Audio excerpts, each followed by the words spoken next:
అసలు ఏసీఎల్ అంటే anterior cruciate ligament. ఇది మనకు బయటికి కనిపించదు, మోకాళ్ళ లోపల ఉంటుంది. ఇందులో 2 క్రూషియేట్ లిగమెంట్స్ 2 ఉంటాయి, ఏసీఎల్ అని పీసీఎల్ అని. ఒకటి మోకాళ్ళ మీద ప్రెజర్ పడినప్పుడు మోకాలు ముందుకు జరగకుండా, ఇలా మోకాలు ఉందంటే ఇలా ముందుకు జరగకుండా ఆపుతుంది. ఈ ఏసీఎల్ అన్నది మన కాలి భాగం యొక్క ఎముకని ఈ తొడ భాగం యొక్క ఎముక నుంచి ముందుకు జరగకుండా ఆపుతుంది. ఇది మెట్లు దిగేటప్పుడు కానీ మెట్లు ఎక్కేటప్పుడు కానీ సడన్గా మనం టర్న్ చేసినప్పుడు, అంటే కంప్లీట్గా ముందు నుంచి వెనక్కి టర్న్ అయినప్పుడే కానీ దీని యొక్క అవసరం చాలా ఉంటుంది. ఇది మోస్ట్ కామన్గా స్పోర్ట్స్ ఇంజరీస్లో కానీ ఆర్టీఏ రోడ్ ట్రాఫిక్ యాక్సిడెంట్స్లో కానీ కామన్గా ఇంజురీ అవుతూ ఉంటుంది. ఈ ఏసీఎల్ ఇంజురీ అయిన తర్వాత మనకి నడుస్తున్నప్పుడు మెట్లు దిగుతున్నప్పుడు నేను దిగలేపడానికి భయపడుతూ ఉంటాం. మా ఒక కాలు కింద పెట్టడానికి ఒక స్టెప్ ముందుకు వేయడానికి భయపడుతుంటాం. ఎందుకంటే అది నొప్పి వల్ల కాదు, మన కాలు వదిలేస్తుందేమో. అందరూ ఇదే కంప్లైంట్ చెప్తుంటారు, నా కాలు వదిలేస్తుంది అనిపిస్తూ ఉంటుంది అనమాట.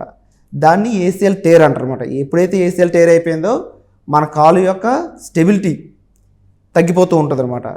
అంటే మనం కాన్ఫిడెంట్గా నడలేకపోతూ ఉంటాం. దీనివల్ల మన డైలీ యాక్టివిటీస్ కూడా చేయడానికి చాలా ఇబ్బంది పడుతూ ఉంటాం. ఈ ఏసీఎల్ టేర్స్ని కంప్లీట్ టేర్ ఉంటుంది, పార్షియల్ టేర్ అని 2 ఉంటాయి. కంప్లీట్ టేర్ అనుకోండి, కంపల్సరీగా స్పోర్ట్స్ పర్సన్ అయితే దానికి ఆపరేషన్ చేయాల్సి ఉంటుంది.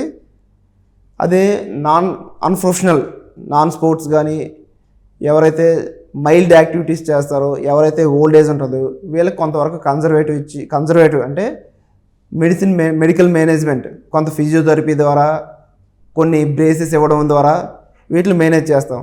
కాకపోతే ఏసీఎల్ ఇంజురీస్లోని ఎవరైతే సిమ్టమాటిక్గా ఉన్నారో, ఎవరికైతే నడుస్తున్నప్పుడు కాలు వదిలేస్తుంది, నా కాలు స్ట్రాంగ్గా లేదు, నేను నడుస్తున్నప్పుడు కానీ పరిగెడుతున్నప్పుడు కానీ మెట్లు దిగుతున్నప్పుడు కానీ నా కాలు వదిలేస్తుంది అనిపించిన వాళ్ళకి మాత్రం కంపల్సరీ ఆపరేషన్ చేయించుకోవాల్సి ఉంటుంది.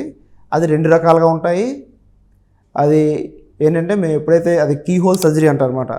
ఈ కీహోల్ సర్జరీలోని మీ బాడీలోనే చిన్న కండరం తీసి దాన్ని ఏసీఎల్గా మార్చి, అంటే లెగమెంట్ కింద మార్చి దాని పైన కింద ఫిక్స్ చేస్తాం అనమాట.